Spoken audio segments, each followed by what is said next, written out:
Chapter 74. Midnight Shard. Sunny's heart skipped a bit. Instantly, he forgot all about the Azure Blade. Yes, that sword held a certain sentimental value. But who the hell cares about sentimentality?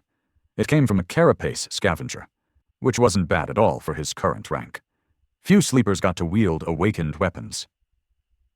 But this new memory came from an actual awakened demon. A demon!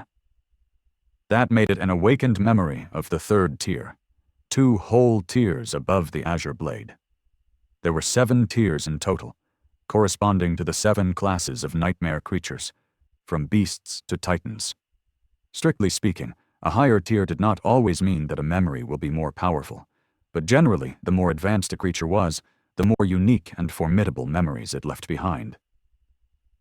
That's why the Puppeteer's Shroud, which came from an awakened tyrant and was thus considered to be a Tier 5 awakened armor, was so precious. Please be awesome! Sunny tried very hard to not let his excitement show on his face.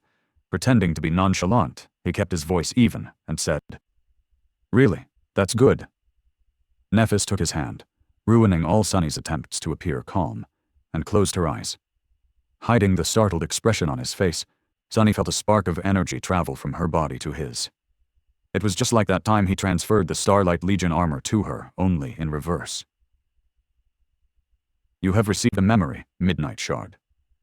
Huh, cool name. He summoned the runes and impatiently searched for the description of his new weapon. Memory, Midnight Shard. Memory rank, awakened. Memory type, weapon. Memory description. Forged from the shard of a fallen star.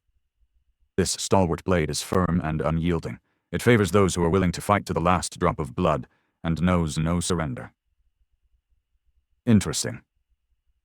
Not wasting any time, Sunny summoned the Midnight Shard. Immediately, an elegant sword appeared in his hand. The sword looked a bit like the Azure Blade, but only in the sense that it was single-edged and had a long hilt suitable for 2 hands. However, this was where the similarities ended. For starters, its blade was much longer, somewhere between 70 and 80 centimeters, and slightly curved. It was forged out of the same bright, lustrous metal as the Carapace Demon's armor. It was incredibly sharp. The hilt was made out of polished black wood, quite similar in appearance to the onyx branches of the great tree. The crossguard was round in shape and more pronounced than that of the Azure Blade, offering better support and protection to the wielder's hand. The sword had no decorations, no ornaments, no embellishments. It was simple and austere, like a true weapon designed for battle and battle alone. It seemed to radiate a cold, fearsome aura. As soon as his hand touched the Midnight Shard, Sunny felt that this sword possessed an unbreakable will. Its blade was strong enough to withstand devastating blows without suffering any damage. With this sword in his hand, nothing would be able to leave Sunny unarmed again. More than that, there was a strange new sensation somewhere deep in his heart.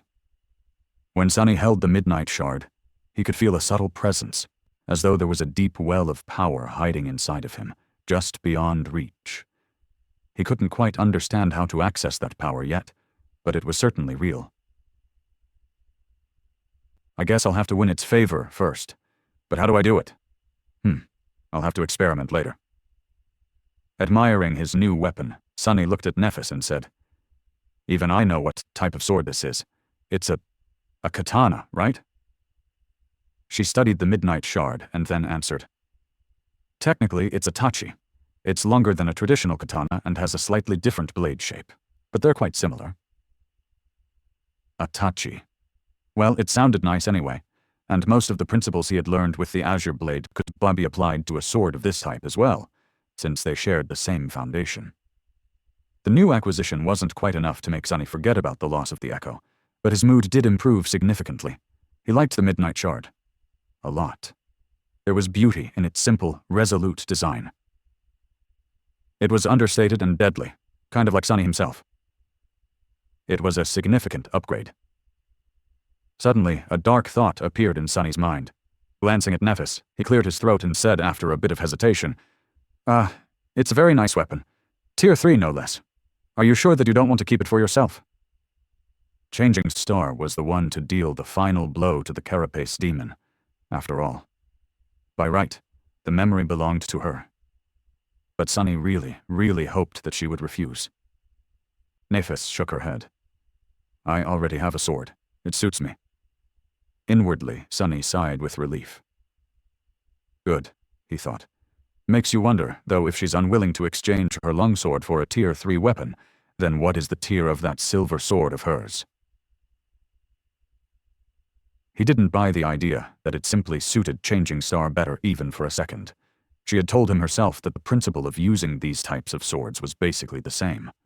Upgrading to the Midnight Shard and giving the old weapon to Sunny would not have caused her any problem. The only reason she would refuse it was that it would have been a downgrade instead. Once again, he became curious about the exact circumstances of how Neph had gotten her true name.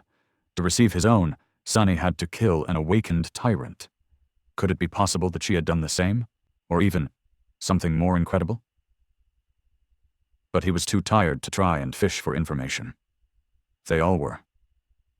Afraid that the strange winged creature they had seen devouring a dead centurion would appear again, this time to claim the remains of the Carapace demon, the three sleepers relocated to a far side of the island and hid behind the trunk of the great tree. Only when they were sure that nothing would be able to notice them from above did they finally allow the exhaustion to prevail and went to sleep. Sunny fell into dreamless darkness almost instantly, happy to finally be able to rest. However, this time something strange happened. He actually saw a dream. Strange, Sunny thought. This isn't supposed to happen in the dream realm, right? Then, there was no more time to think.